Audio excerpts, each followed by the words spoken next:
391쪽에 디귿번 갑니다. 그 디귿번하고 니을번인데 두 개는 같아요. 그래서 전에도 얘기했지만 디귿번이 이제 동거봉양이고 자, 니을번이 혼인인데 결국은 둘 다 내용이 똑같아요. 이제 동거봉양부터 가면 이런 거죠. 이제 가령 갑씨가 주택이 하나 있고요. 그다음 갑씨네 부모님도 집이 하나 있었다. 그래서 두 집이 이번에 동거봉양한다고 합친 거죠. 합친 거. 합치게 되면 주택이 두 채, 1세대 2주택이 돼요. 그럼 이제 적어도 한 채는 팔아야 돼요. 언제까지 파냐 이건데 두 집이 합친 날, 합가일로부터 합니다. 합가일로부터 기간이 5년 내요. 그래서 5년 내에 하나를 팔면 돼요. 근데 대체 조심할 건 뭐냐? 아까 분명히 이제 처분 주택이 정해지고 이제 처분 기간이 있다고 하는데 요 경우는 처분 기간은 정해져 있지만 처분 주택은 없어요. 그래서 이때는 이제 둘 중에 5년 내 그냥 한 채, 5년 내 한 채만 처분하면 돼요. 5년 내 한 채만 처분하면 돼요. 그럼 이게 혼인이었다? 바꾸면 돼요. 부모님 대신 어떻게? 여자. 어떤 여인이 주택이 있고 두 남녀가 혼인하게 되었다. 그럼 하나 팔면 돼. 언제까지 파냐? 혼인일부터입니다. 혼인일로부터 똑같이 몇 년 내? 5년 내 한 채를 처분하면 돼요. 그래서 결국 혼인과 동거봉양 둘 다 마찬가지요. 몇 년 내에 판다? 5년 내에 한 채가 처분되면 됩니다. 자, 미음번로 가볼게요. 자, 미음번은 이제 문화재 주택인데 얘는 시험에 난 적이 거의 없어요. 쉬우니까 보면 자, 갑씨가 소유한 주택이 하나 있대요. 일반 주택이 있고 여기 일반 주택이고 그 다음에 현재 갑씨는 문화재로 지정된 주택도 있었다. 역시 주택 두 개, 1세대 2주택이에요. 그럼 하나 팔면 돼요. 뭘 파냐? 마찬가지 일반 주택을 팔면 돼요. 언제 파냐? 기간 없이 먼저 처분해요.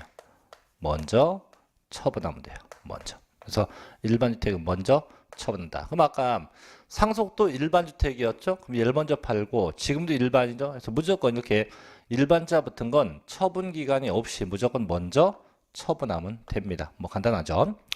자, 비읍번 가볼게요. 이제 비읍번은 이제 농어촌 주택인데 얘도 마찬가지예요. 그래서 얘도 굳이 보면 자, 갑씨가 주택이 하나 있죠? 요게 일반 주택이고 그 다음에 갑씨가 농어촌에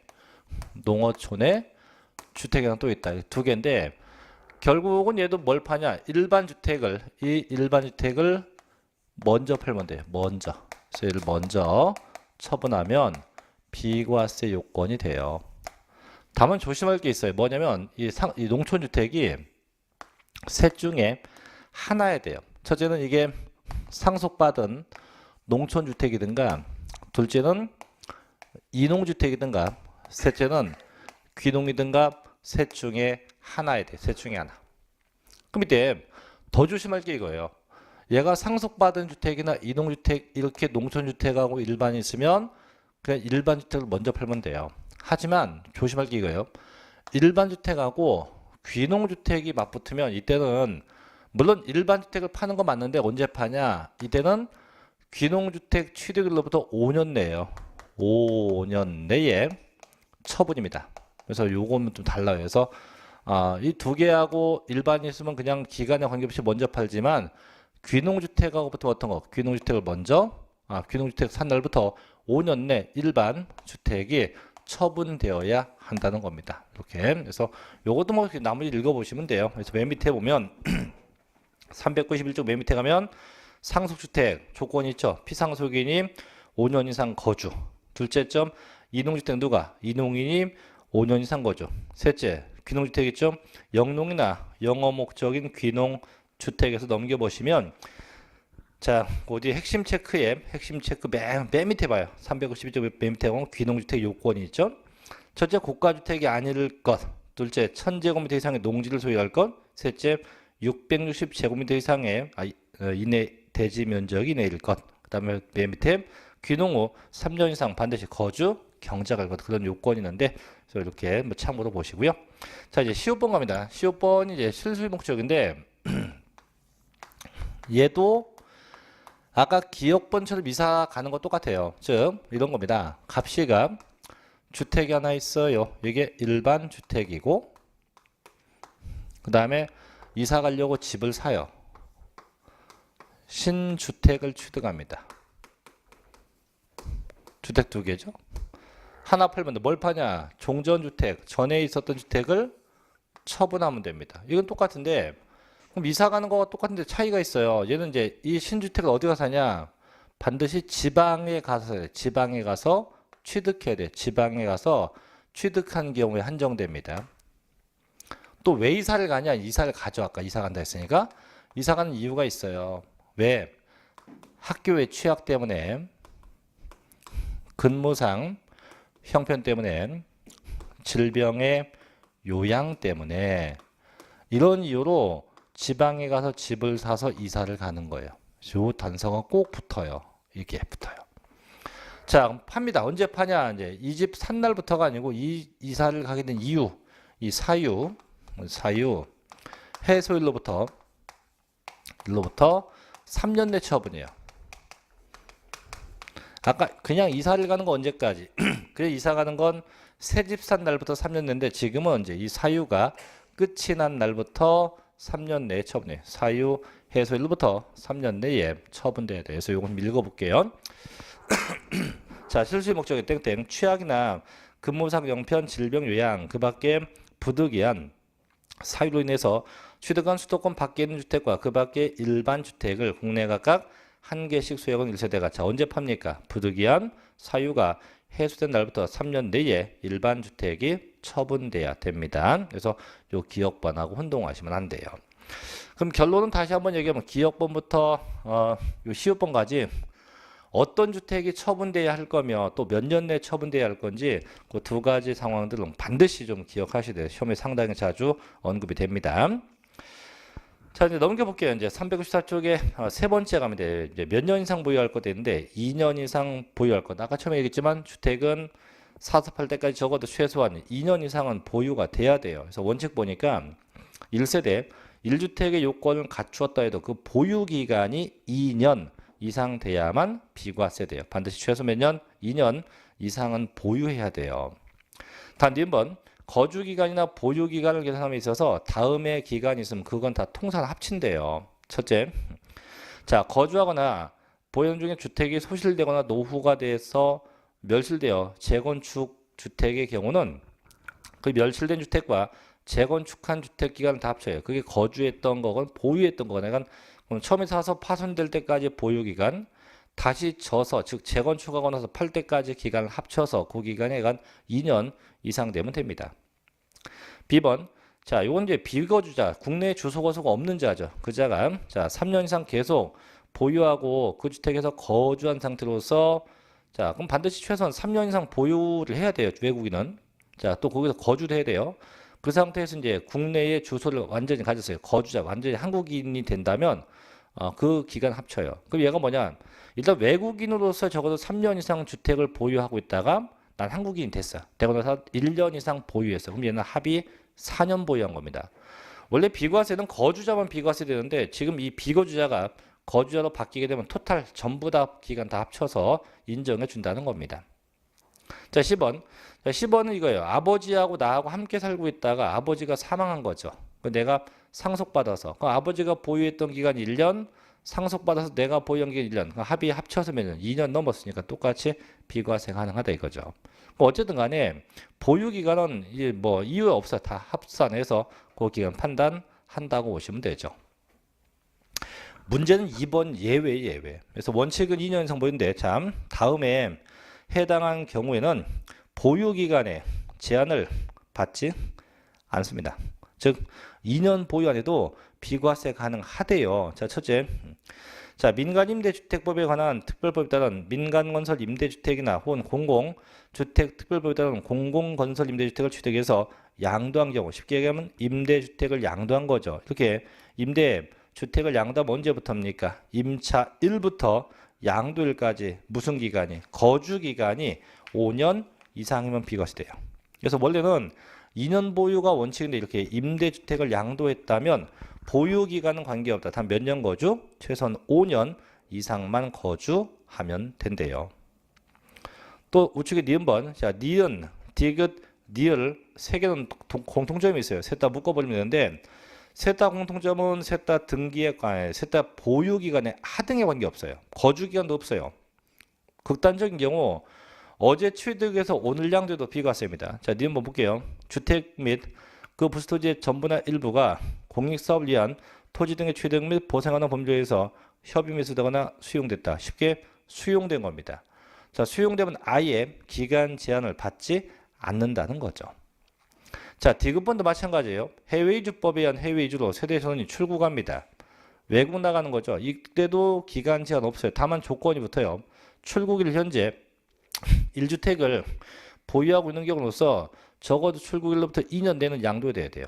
그런 조건이 붙죠. 자, 일본도 마찬가지예요. 1년 이상 계속해서 국외 거주를 요하는 취약이나 근무상 형편으로 세대전원이 출국합니다. 이때도 기간 제한 없죠. 다만 출국일 현재 1주택을 보유해야 되고요. 또 출국일로부터 2년 내는 양도가 돼야 됩니다. 그래서 그런 두 가지 제반 조건이 붙게 되고요. 그래서 어쨌든 니은, 디귿, 니을번은 아예 기간 제한이 있다 없다? 없다. 자, 미음번 갑니다. 최소한 1년 이상은 거주해야 하는 게 있어요. 자, 보죠. 1년 이상 거주한 주택을 학교의 취약이나 그 다음에 직장의 변경이나 전근 등 근무상 형편 또 1년 이상 장기 요양을 요하는 질병의 치료. 그래서 이 세 가지 중에 하나로 이사를 가면 얘는 최소한 1년 이상 거주해야 돼요. 그럼 결론만 얘기하면 이거죠. 그럼 내가 양동기 임대주택이면 몇 년 거주? 5년 이상 거주. 또 내가 집을 팔게 된 게 학교의 취약이나 근무상 형편 등이었다. 몇 년 거주? 1년 이상 거주입니다.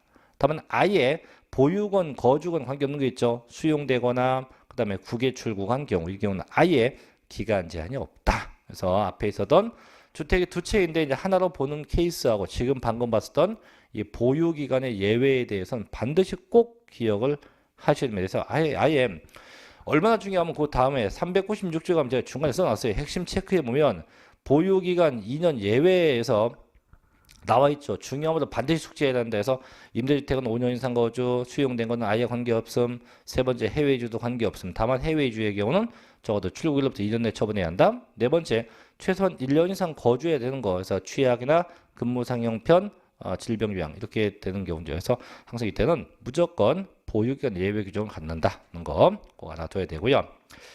자, 그 다음에 이제 네 번째 갑니다. 주택과 이달린 돈인데 항상 뭐 아까도 서두에 얘기했지만 이 주택이 비과세가 되면 그 땅도 비과세예요. 이 땅도 비과세고 이 땅은 뭐라 합니까? 부수토지. 근데 이게 지방세 같으면 무조건 10배인데요. 국세, 지금 이제 양도세는 국세이기 때문에 면적에 제한이 있었죠. 그래서 책에 보다시피 얘가 도시 지역 안에 있으면 몇 배까지 비과세? 5배까지. 도시 지역 밖에 있으면 몇 배까지? 최대 10배까지. 그래서 5배, 10배까지 비과세 가능하게 됩니다. 넘어가면 되죠. 자, 우측 다섯 번째 갑니다. 이제 미등기 양도 아닐까? 이 주택이 비과세 되려면 조건 중에 또 하나가 반드시 등기돼야 돼요. 그래서 1세대고 1주택이고 2년 이상 보유했지만 미등기되면 비과세가 안 돼요. 반드시 등기돼야만 비과세가 가능합니다. 그래서 보면 1번. 자, 비과세 요건을 구비했어도 해당 주택이 미등기면 비과세를 해주지 않아요. 반드시 등기돼야 됩니다.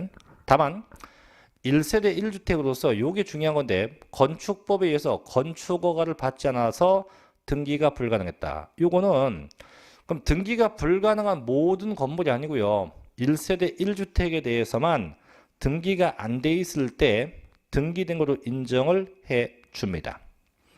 그럼 이런 학원과 같은 건물을 자, 얘가 건축허가를 받지 못해서 등기 못했다. 이건 미등기예요. 그래서 1세대 1주택에 한해서만 미등기여도 등기된 것으로 인정을 해준다라고 하는 겁니다. 어쨌든 등기는 반드시 돼야 돼요.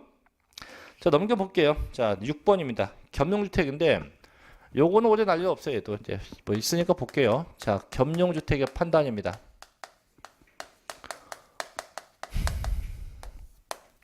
자, 일단 이런 거죠. 하나의 건물 내에 일부는 상가가 있고 일부는 주택이 있다. 이걸 양도하면 어떻게 할 거냐 이거죠.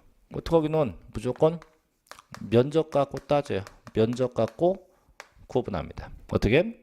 첫째, 주택의 면적이 상가 면적보다 크냐, 주택의 면적이 상가보다 작거나 같으냐. 그래서 위와 같이 주택이 상가보다 크다면 전체 다 주택으로 보아서 비과세합니다. 반대 주택이 상가보다 작다면 이때는 각각이에요. 주택은 주택으로 보고 상가는 상가로 봐요. 그럼 결국 이 주택이라고 된 이런 부분은 과세, 비과세, 비과세하고 상가라고 된 이 부분은 뭐하고? 과세하고. 이렇게 해서 비과세, 과세를 각각 구분하게 되죠. 그래서 밑에 보면 나오죠. 그래서 주택 면적이 주택보다 크면 전부 다 주택이 되고 작거나 같으면 어떻게 각각 안분한다라고 합니다. 그래서 옆에 예제도 나와 있는데 뭐 예제는 뭐 직접 보면 금방 할 수 있을 거고요. 그래서 어쨌든 무조건 면적하고 판단하고요. 자, 또 가볼게요. 이제 넘겨서 이제 7번인데 고가주택인데 이 고가주택이보다 나올 수 있습니다. 이제 이게 난지 꽤 됐기 때문에 자, 고급주택이 아니고 고가주택이에요. 취득세는 고급주택인데 양도세는 고가주택입니다. 그럼 고가주택이 뭐 하는 거냐면 이거지 이거 면적 같은 거 다 필요 없고 실지 양도가액이 얼마 초과? 9억 원이 초과하는 주택이에요. 내가 실지 양도한 금액이 얼마 초과요? 9억 원이 넘는 주택이 고가주택이에요. 그래서 고가주택을 양도하게 되면 양도가액 중에서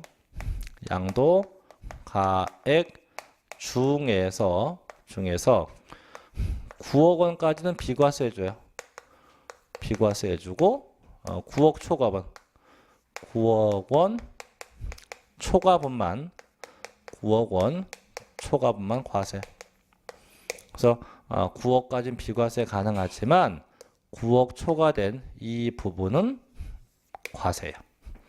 그래서 이것도 뭐 전에 얘기했었지만 이 9억 초과된 거, 그래서 이 초과분에 대해서는 과세니까 항상 이 부분은 환산해요. 뭐 양도차익도 환산하고 장기 보유 특별공제도 마찬가지인데, 그건 저희는 양도차익만 볼게요. 양도차익은 어떻게 이미 나와 있는 양도차익이에요. 이미 나와 있는 양도차익 곱하기 무엇분의 양도 가액분의 양도 가액 빼기 9억 이렇게 해서 늘상 이 공식과 같이 환산을 해서 넣어야 돼요. 그럼 얘가 뭐였냐? 다시 한번 볼게요.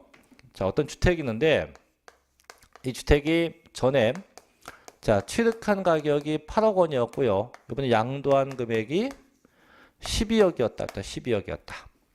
비용 없다고 하고. 그럼 양도차익 구해봐라. 그럼 구하면까 어떻게? 양도 가격 12억 빼기 취득 가격 8억은 양도차익 4억 이렇게 하면 안 돼요. 왜냐면 지금 4억이 나오긴 나왔지만 이 금액은 양도 금액이 12억일 때 4억인데 지금 아까 얘기했잖아요. 양도 금액 중에서 9억은 비과세인가? 그럼 얘가 12억이면 12억 중에서 얼마? 9억만큼은 비과세가 되고 빼면 얼마? 3억만큼은 과세가 돼야 돼요. 그럼 지금은 9억에 대해서 4억이니까 그럼 3억에 대한 양도 차익을 구해라 이거예요. 이걸 구해야 돼 이걸. 양도 금액에 대해서니까. 그럼 이걸 넣어야죠. 공식이 어떻게 양도 차익이에요. 얼마? 4억 곱하기 무엇분의 양도가액 12억이네요. 12억분의 양도가격 12억에서 얼마 빼면 돼요? 9억 빼면 돼. 왜 빼? 9억까지 비과세니까. 그럼 12분의 3 되네요. 1억이네 1억. 그러면 요게 1억. 그죠? 그래서 1억이 양도 차익이 됩니다. 이렇게 해서 계산된 방법이 있네요. 자, 볼게요. 이제 고가주택입니다. 자, 1세대 1주택의 비과세 요건 갖춘 주택이라도 실지 양도가액이 9억 원을 초과한 주택이 고가주택이에요. 있을 때 9억 원 초과하는 금액은 비과세되지 않고 과세를 합니다. 그래서 밑에 공식과 같이 양도 차익을 마다 환산하게 됩니다. 자, 이제 우측 마지막 8번 가죠. 다가구 주택가입니다. 얘도 이제 한 번 시험 났었는데, 자, 다가구 주택은 다음과 같다 해서 1번. 가구별로 각각 양도해요. 각각 양도하면 한 가구가 독립하여 거주할 수 있도록 구획된 부분은 각각 하나로 봐요. 각각. 그래서 무조건 각각이 되고. 둘째, 다가구 주택을 구획된 부분별로 분양하지 않고 해당 다가구 주택 어떻게 하나의 매매다냐 하나 통의 통째로 매매하면 그 전체를 하나로 봅니다. 즉 결국은 각각 매매했으면 어떻게 보고 각각으로 보고 통으로 전체 매매했으면 어떻게 전체 다 하나의 주택으로 본다는 거죠. 그래서 각각이면 각각이고 통이면 전체를 다 하나로 보게 된다고 합니다. 자, 그래서 여기까지 이제 비과세에 대한 걸 쭉 봤는데 일단 제일 중요한 건 어쨌든 주택에 대한 비과세니까 다시 한번 꼭 정리해 놓으시고요. 자, 넘겨볼게요, 이제. 자, 404 쪽으로 갑니다. 양도세 면제와 경감으로 갈게요. 이 면제와 경감도 정부가 세금을 과세하지 않겠다인데요. 다만 비과세하고 차이점은 이거예요. 자, 면제와 경감인데 결국은 정부가 똑같아요. 과세하지 않겠다예요.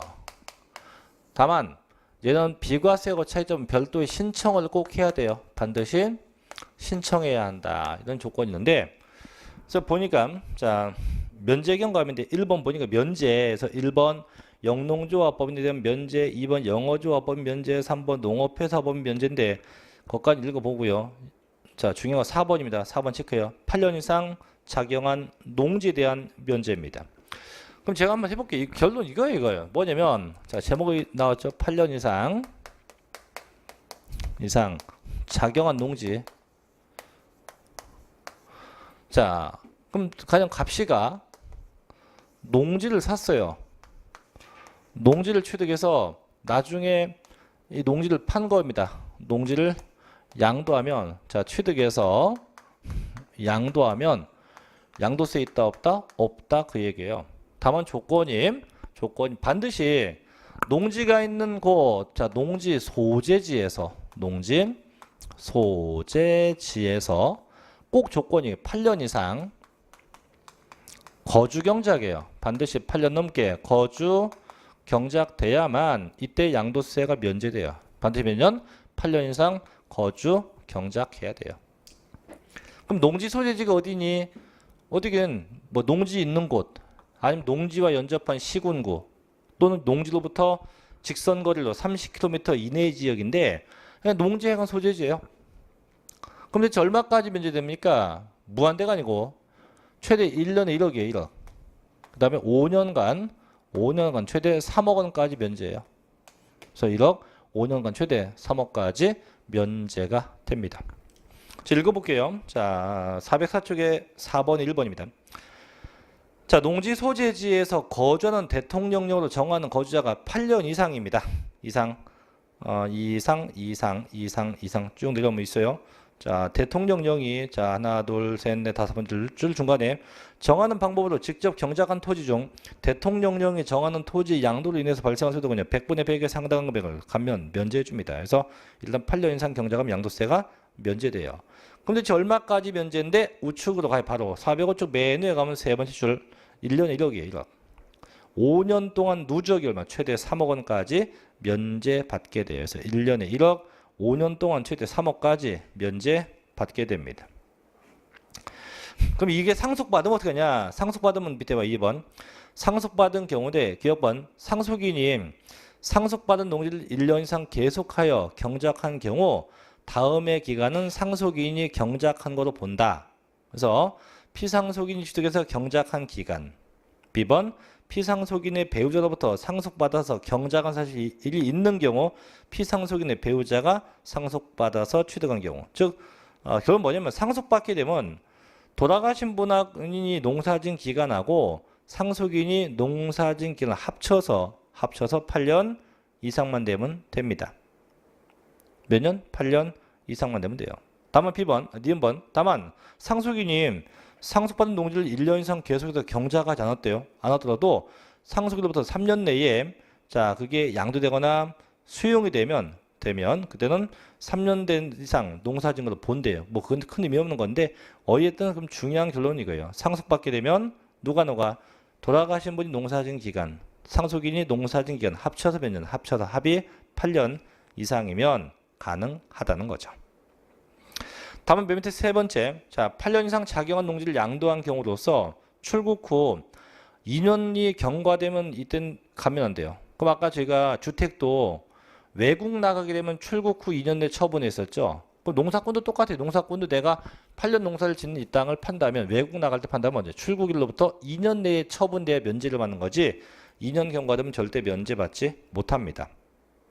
네 번째, 작용기간 제외. 자, 이건 뭐냐? 농사꾼인데 농사소득 말고 뭐 근로소득이나 사업소득이 그해 년도에 3,700이 있었다. 면 그땐 농사를 져도 농사진 걸로 인정하는 그게 다 제외합니다. 그럼 예를 들면 이거예요. 제가 이제 저도 농사를 지금 짓고 있지만 전 농업소득 말고도 여타소득이 3,700 넘어요. 넘으면 농사를 져도 그땐 그 기간 다 무시한다는 얘기예요. 그럼 순수하게 농사만 진 것이 몇 년? 8년 이상 돼야 한다는 겁니다. 순수하게 농사 진 것만 몇 년? 8년 이상 돼야만 이때 면제 받을 수 있다라고 합니다. 자, 여기 8년이 그래서 넘겨보면 핵심 체크에 농지, 소재지 나오죠. 뭐 농지가 있는 시군구, 농지와 연접한 시군구, 농지로부터 직선거리를 30km 이내의 지역이라고 되어 있기도 합니다. 자, 또 볼게요. 5번이 대토예요, 대토. 자, 대토 볼게요.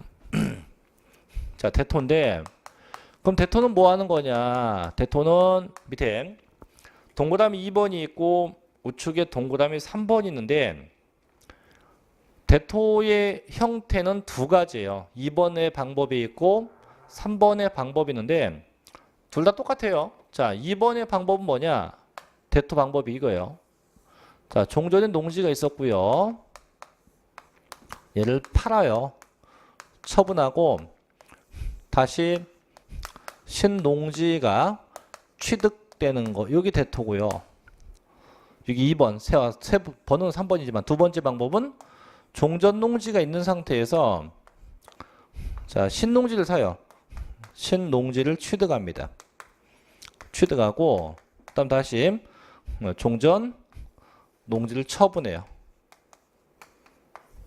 그러니까 순서만 바뀐 거죠. 위에 건 먼저 팔고 나중에 산 거고 밑에 건 먼저 사고 나중에 판 건데 결국 남는 거 뭐만 남아요? 신농지만 남죠. 이렇게 결국은 남는 게 이렇게 신농지만 남게 되는 게 이게 대토인데 조건 볼게요. 바로 봅니다. 그럼 이렇게 무조건 팔고 샀다고 해서 면제가 아니고 적어도 종전농지는 팔을 때까지 처분할 때까지 적어도 반드시 4년 이상 4년 이상 반드시 거주 경작이 돼야 돼요. 반드시 몇 년? 4년 넘게 거주 경작이 돼야 됩니다. 그다음 신농지를 샀어요. 대체 어느 만큼 취득해야 되냐? 취득인데 둘 다 똑같아요. 적어도 면적으로 따지면 면적 기준으로는 팔아먹은 농지 면적의 3분의 2 이상 사면 돼요. 그게 금액 기준으로는 팔아먹은 금액이 얼마? 2분의 1 이상. 둘 중에 하나면 돼서 3분의 2 이상 사든가 2분의 1 이상 사든가 둘 중에 하나 이상을 취득을 해야 돼요. 취득을 했고 다시 농사 또 지어야 돼. 또 농사 경작해야 돼. 경작. 그럼 몇 년 경작해야 되냐? 경작은요. 종전과하고 합쳐서 종전과 합쳐서 총 8년 이상 거주 경작해야 돼요. 종전과 합쳐서 총 몇 년? 8년 이상 거주 경작을 해야 돼요. 이게 대토예요. 좀 복잡한 것 같은데 좀 볼게요. 자, 밑에 동그라미 2번 갑니다. 4명수 2번. 4년 이상 종전농지 소재지에 거주하면서 경작한 자가 종전에 농지 양도로부터 속 1년 내 자, 수용되면 2년 내가 되기도 해요. 새로운 농지를 취득하여 그 취득한 날부터 1년 이내에 새로운 농지 소재지에 거주하면서 경작을 개시한 경우로서 다음 후 어느 하나에 해당하는 경우입니다. 다만 새로운 농지의 경작을 개시한 후 새로운 농지 소재지에 거주하면서 계속해서 경작한 기간과 종전 농지의 경작 기간 합쳐서 합이 몇 년? 합이 8년 이상이어야 됩니다. 그래서 기억번 새로운 농지의 면적이 양도 면적의 3분의 2 이상 되든가 둘째 새로운 농지 가액이 양도 가액의 2분의 1 이상 되면 돼요. 그래서 이게 지금 얘기한 거고 우측에 3번도 똑같아요. 다만 순서만 바뀐 겁니다. 3번은 먼저 사놓고 나중에 판 겁니다. 어쨌든 둘 다 같은 거였는데 대토인데 자, 다만 이제 우측으로 가볼게요. 자, 우측에 5번 갑니다. 자, 역시 농지가 상속되었다. 아까 그 8년 경작도 똑같아요. 상속이 되면 무조건 돌아가신 분하고 상속이 나고 그 기간 합쳐요. 그래서 5번의 세 번째 줄 끝에 보면 피상속인의 경작기간과 상속인의 경작기간을 통산해서 합쳐서 그 기간 판단하게 됩니다. 단 6번 작용기간 제외가 있는데 똑같아요. 아까 연소득이 3,700, 농업소득 말고 기타 소득이 3,700 700 이상이면 얘는 면제 대상에서 제외가 되고요. 그럼 얼마까지 감면이냐? 아까 8년 경작한 건 1억, 5년간 3억인데 대토한 경우는 무조건 1억까지 면제, 무조건 1억까지 면제. 최대한 1년이건 5년이건 최대 1억까지만 면제입니다. 최대 1억까지만 면제 대상이 돼요. 최대 1억까지 면제 대상에 해당합니다. 그래서 면제 인원 이 두 개만 보시면 돼요. 나머지 세 개 보면 뭐 뒤에 뭐 신축 임대주택도 나오고 또 408조 가면 경감 나오는데 읽어볼 것도 없어요. 안 읽어봐도 돼요. 절대 보지 마시고 이 두 개만 다시 한번 신경 써서 8년 이상 경작한 농지하고 대토한 농지 두 개만 다시 보시고요. 자, 저는 넘어가서 412쪽으로 갑니다. 이제 8절로 가볼게요. 비과세 및 감면의 적용 배제로 갑니다. 자, 첫째 1번이 이제 미등기 양도자산 불이익인데 그럼 얘가 뭐냐? 등기하지 않고 처분한 거죠. 등기하지 않고 팔게 되면 별로 좋은 게 없죠. 그래서 1번 장기 보유 특별공제나 기본공제를 안 해줘요. 지난주에 배웠죠. 두 번째 미등기 되면 조금 아까 배웠어요. 최고 70%로 중과당합니다. 세 번째 미등기 되면 아까 배웠어요. 비과세나 감면 안 돼요. 넷째 요거 조심해야 돼요. 필요경비 계산공제를 안 한다고 하는 거 하긴 해요. 하는데 토지건물주택은 1000분의 3, 즉 0.3%만 적용합니다. 원래 필요경비 계산공제가 토지건물주택은 기본이 3%는 공제돼요. 등기되었다면. 근데 미등기되면 0.3%밖에 공제 안 돼요. 안 한다가 아니고 합니다. 그래서 첫째, 각종 공제 없다. 둘째, 최고 70%. 셋째, 비과세나 감면이 없다. 넷째, 필요경비 계산공제가 쬐금밖에 안 된다. 이렇게 되어 있습니다. 자, 그런 불이익이 있는데 단 두 번째, 미등기 양도자산으로 보지 않는 것도 있어요. 이건 뭐냐면 실제는 등기가 안 되어 있는 거지만 세법상 등기된 것도 인정을 해 주는 겁니다. 왜냐면 부득이하게 등기를 못 했기 때문에. 그래서 위에 네 가지 불이익이 아니고 등기된 거가 똑같이 취급한다는 얘기예요. 자, 보전. 자, 2번입니다. 미등기 양도로 보지 않는 거. 자, 다음 중 어느 하나에 해당하는 경우 미등기임에도 불구하고 미등기로 보지 아니하므로 미등기 양도자산의 불이익을 적용하지 않는데요. 자, 첫째 1번. 자, 장기할부 조건으로 취득해서 등기가 불가능했대요. 둘째, 법률이나 법원의 결정에서 등기가 불가능했대요.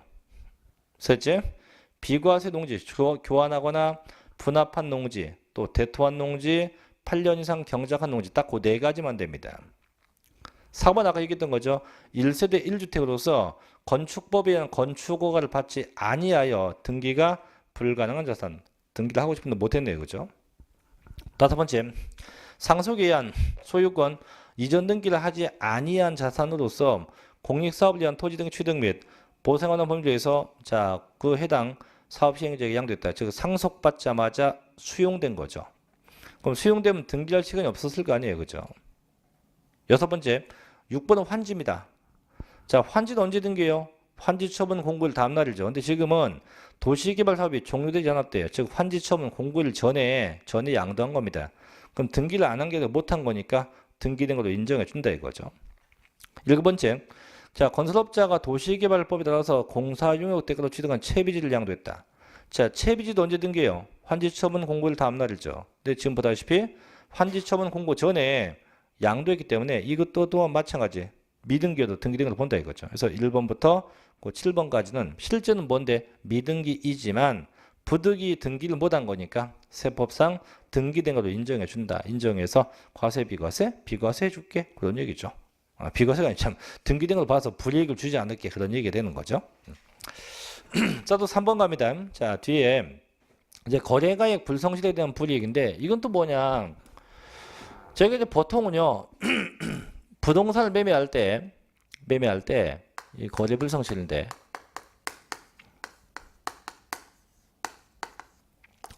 계약서를 다운 계약하는 게 나쁜 거예요? 업 계약한 게 나쁜 거예요? 그럼 대부분 이 다운 계약한 게 나쁜 거라고 얘기를 합니다.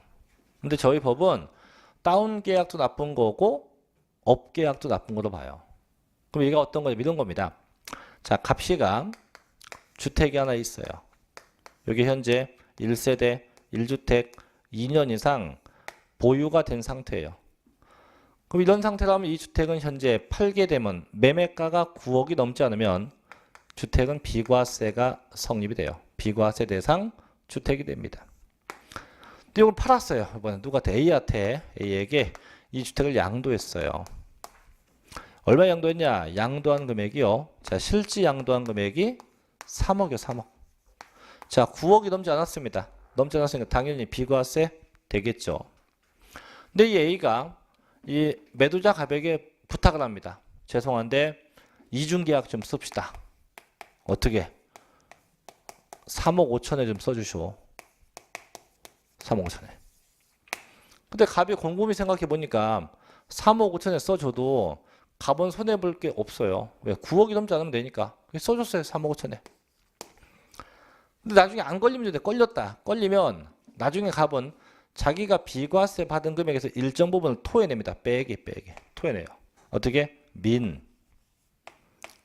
둘 중에 작은 금액을 빼내게 돼요. 첫째가 뭔데? 첫째가 요 차액이에요. 차액. 얼마입니까? 5천이네. 5천. 얘하고 둘째 얘기가 안 나왔지만 둘째는 뭐냐? 주택이 비과세가 아니고 과세된다는 가정하에서 계산된 산출세액. 이거 계산해야 됩니다. 나왔다고 할게요. 3천이다. 그럼 둘 중에 작은 금액을 빼게 돼요. 둘 중에 어떤 거? 작은 금액을 빼게 돼요. 뭐가 더 적어요? 3천. 그럼 이 금액만큼을 뺀다. 이 금액만큼 차감하게 되어 있어요. 차감하게 되어 있다. 이렇게 구분하면 되죠. 자, 볼게요. 그래서 1번. 자, 소득세법이나 소득세법 외에 법률에 따라서 양도, 소득세, 비과세에 관한 규정을 적용받을 경우입니다. 보죠. 비과세에 관한 규정을 적용하지 아니하였을 경우에 양도, 소득, 산출세액과 매매계약서의 거래가액과 실질거래가액과의 차액 중 둘 중에 적은 금액을 뺀대요. 그래서 밑에 보면 공식이고요. 비과세 받았거나 받을 세액에서 쉽게 비과세 받은 금액에서 빼기. 비과세에 관한 규정을 적용하지 않았을 경우 뭐 산출세액입니다. 그거다고 매매계약서의 거래가액과 실질거래가액의 차액. 그래서 산출세액과 차액 둘 중에 어떤 거? 작은 금액을 빼낸대요. 그만큼 뭐다? 불이익을 주겠다 이거죠. 그래서 이것도 한 번 시험에 났는데 또 날 일은 솔직히 없습니다. 이런 게 있다 정도 보시고. 자, 또 넘어갈게요. 이제 구절로 갑니다. 이제 양도세, 납세무자와 납세지인데 이건 제가 소득세 납세자 할 때 처음에 이미 했어요. 일단 1번 납세무자인데 항상 개인은 둘로 구분하죠. 누구? 거주자하고 비거주자하고. 이때 거주자가 뭐예요? 국내에 주소가 있거나 혹은 183일 이상 거소가 있는 자, 이게 거주자가 되고, 비거주자는 국내 주소가 없는 자죠. 그럼 대체 어떻게 과세냐? 자, 거주자는 옆에 박스 있네요. 국내 재산이 됐건 국외 재산이 됐건 모두에 대해서 납세에 몰립니다. 그래서 국내 거, 국외 거 전부 다 과세가 돼요.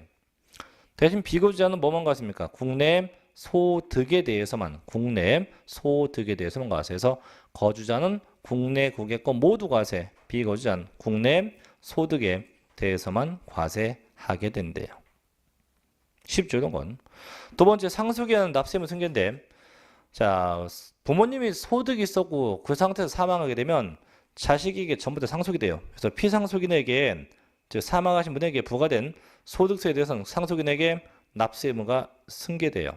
자식한테 재산만 승계되는 게 아니고 대한민국은 포괄상속주의이기 때문에 부모님의 세금도 다 상속되게 됩니다. 자, 두 번째 납세지 가볼게요. 근데 대체 어디 가서 세금 내냐? 1번 거주자의 양도소득세 납세지는 어디? 양도자의 주소지. 항상 거주자는 주소 거수 있으니까 주소지가 됩니다. 다만 주소 없다 어디에? 거소지 세무서가 돼요. 대신 두 번째 비거주자입니다. 이 친구는 어디서 과세요? 국내 사업장 위에 주소가 없기 때문에. 그나마 국내 사업장이 없다. 그럼 어디? 국내 원천 소득이 발생한 장소에서 과세가 돼요. 그 국내 원천 소득은 월급 타는 곳입니다. 월급 타는 곳이 납세지가 되기도 해요. 세 번째, 납세지가 불분명하다. 그럼 어디요? 이때는 대통령령이 정한 곳에서 하기도 한답니다. 그게 셋 중에 하나 뭐 이렇게 됐고. 자, 이제 넘겨봅시다. 중요한 건 그 뒷페이지에요. 이제 양도세 신고 납부인데 10조로 갑니다. 자, 신고 납부 가죠. 올해 분명히 이 신고 납부는 시험에 날 거예요. 반드시 꼭 기억을 해 두셔야 됩니다.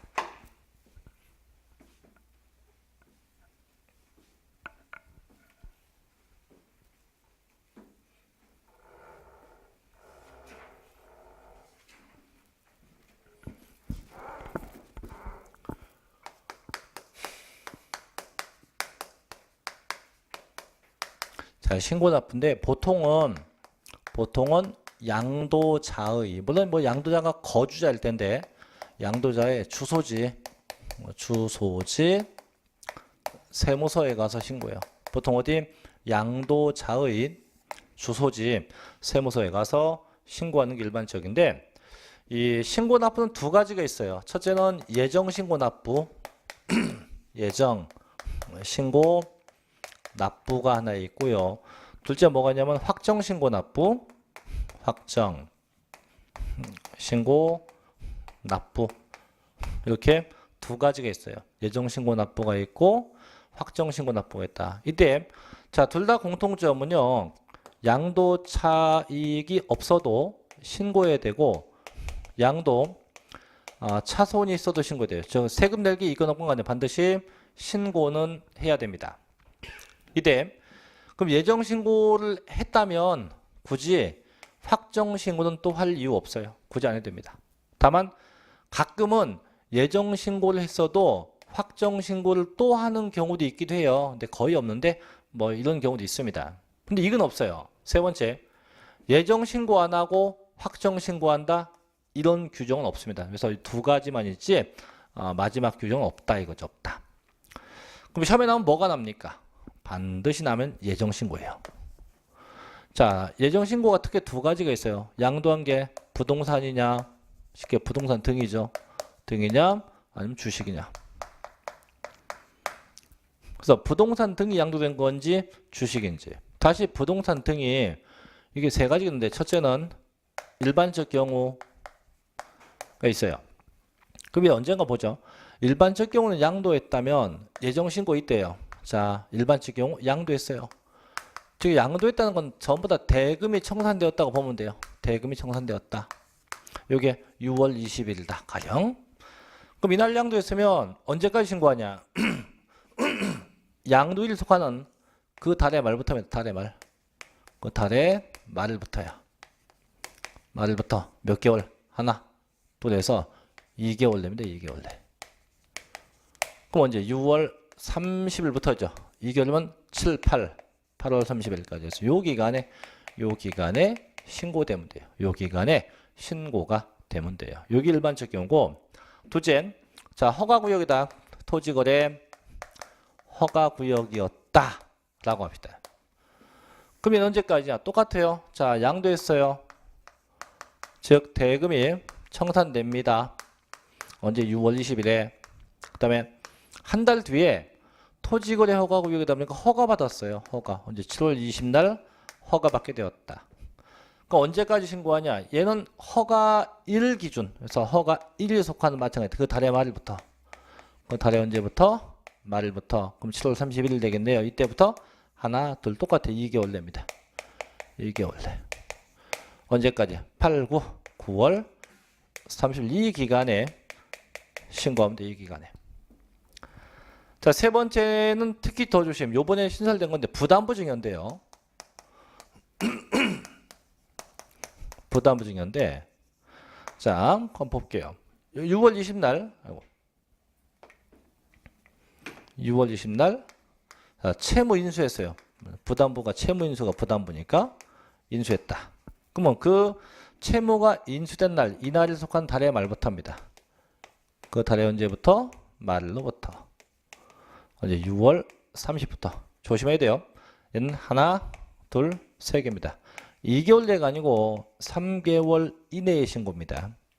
그러면 언제? 7, 8, 9, 9월 30일까지. 그래서 요 신고 규정 3개, 특히 부동산에 대한 건 꼭 기억해야 됩니다. 그래서 다 2개월 내인데 부담부 증여만큼은 언제까지? 3개월 내에 신고하게끔 되어 있습니다. 3개월 내. 자, 주식도 볼게요. 주식은 되게 쉬워요. 주식은 뭐 6월 20일 날 양도했다. 그럼 언제까지? 양도일에 속하는 달이 아니고 반기의 말일부터입니다. 부터 하나, 둘 똑같아. 2개월 내 똑같아. 2개월 내. 그래서 주식은 됐고요. 그래서 부동산 쪽은 정확하게 기억합니다. 그럼 확정신고는 언제까지 하냐? 확정신고는 굳이 하면 2017년도 양도했으면 그 다음 연도 2018년도 5월 1일부터 5월 31일까지 합니다. 근데 보통은 예정 신고가 되어 있기 때문에 굳이 확정 신고는 또 할 이유는 없었거든요. 자, 볼게요. 교재 갑니다. 1번 418쪽의 첫째 예정 신고입니다. 동그라미 1번. 자, 토지와 건물, 부동산에 관한 권리입니다. 기타 자산입니다. 등등. 언제까지? 그 양도일 속하는 달의 말부터 2개월 내로예요. 다만 부동산 거래 신고 등에 관한 법률에 의해서 토지 거래 계약에 관한 허가 구역이 있는 토지를 양도할 때 그 허가 받기 전에 대금이 청산되면 언제까지? 그 허가 1이 속하는 달의 말부터 언제까지? 2개월 내로 해요. 다음 밑에 박스 보니까 양도 차익이 없거나 양도 차손이 있어도 신고해야 한다. 또 그 밑에 두 번째 부담부 증여시 양도소득 과세표준 예정 신고 기한 언제까지예요? 양도일 속하는 달의 말부터 몇 개월 냅니까? 3개월 냅니다. 그래서 이 부담부 증여 조심해야 돼요. 3개월 내에 신고해야 돼요. 둘째 주식은 언제까지입니까? 반기의 말일부터 2개월 내에 신고한다고 합니다. 그래서 그 신고 기간 꼭 기억하셔야 되고 2번 예정 신고 납부, 3번 산출세 계산 이건 다 됐고요. 저 우측으로 갑시다. 두 번째 확정 신고 갑니다.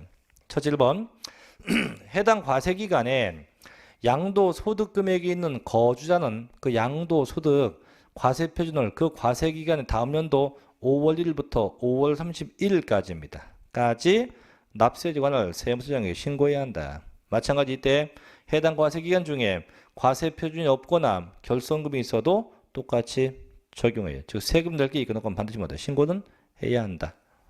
언제까지? 소득이 발생한 연도의 다음 연도 5월 1일부터 5월 31일까지 신고입니다.